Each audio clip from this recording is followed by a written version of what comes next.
Oh yeah. Oh oh oh oh oh oh oh. Oh oh oh oh oh oh oh yeah. Oh yeah.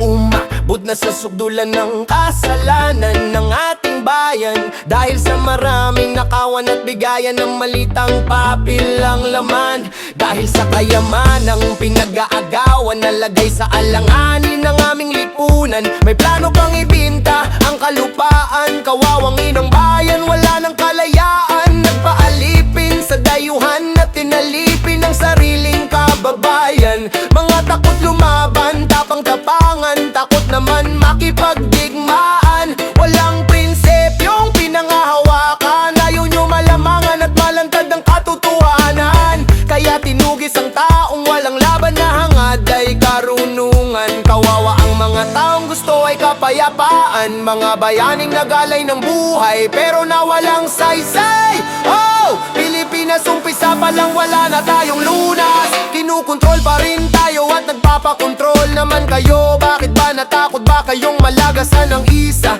Maraming taong nawalan ng buong pamilya. Hirap pa mabigyan ng hustisya. May mga tulay at proyektong daanan para daw ang baha maiwasan. Kaya at naglabas ng miyong puhunan, hindi pa naumpisahan. Kanila ng pinaghati-hatian, tatakbo daw sa botuhan. Pera naman ng bayan ng puhunan, galit-galitan sa nagnanakaw ng kaban. Gawain nyo yan, mga gahaman.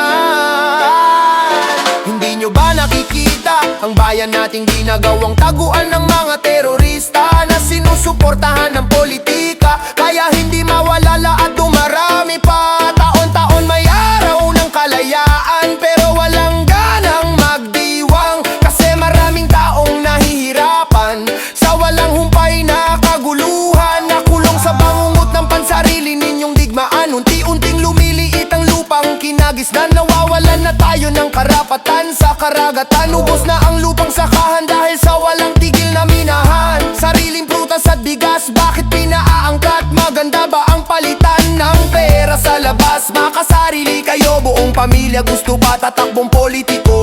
Para ba matago ang mga baho ninyo? O baka naman nais magpamily reunion sa palasyo? May isang taong may malasakit sa bayan at gusto maguhin ang patakaran, pero pilit ninyong sinisiraan at pinagtutulungan. Dahil takot kayong malantad ang katotohanan, kaya pinatahimik lang pag mahirap ang may kasalanan. Walang hustisyang lumalaban, pero pag mayaman tudo tago sa katotohanan. Dahil may sangkot na bayaran, pag may kaso ang gobyerno, hindi mo pwedeng lapitan dahil may sakit. At wala daw sa katinuan, sakit-sakitan at pabiktimang datingan. Para malimutan ang kasalanan, aratistahin yan, di gulong pa ang upuan. Wow, naks naman, but it's not valid reason. Wala na bang pag-asa ang bayan dahil sa baluktot na patakaran? Maraming taong nahihirapan at napabayaan dahil inuuna ang pag-aagawan ng kapangyarihan. Kaya laging nagtatalo sa Malacanang, wala namang patutunguhan ng hidwaan.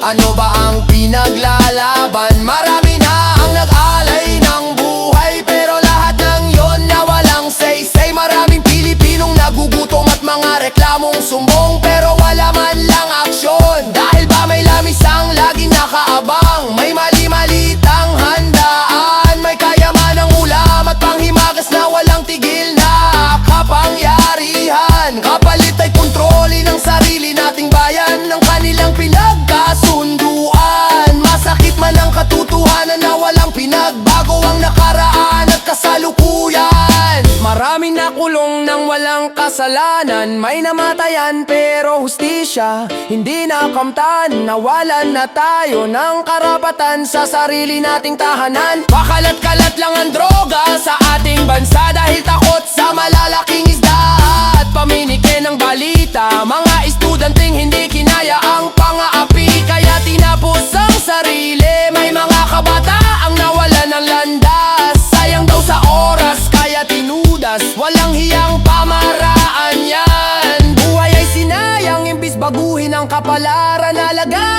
at turuan ng tamang daan, dahil sila ang pag-asa ng ating bayan.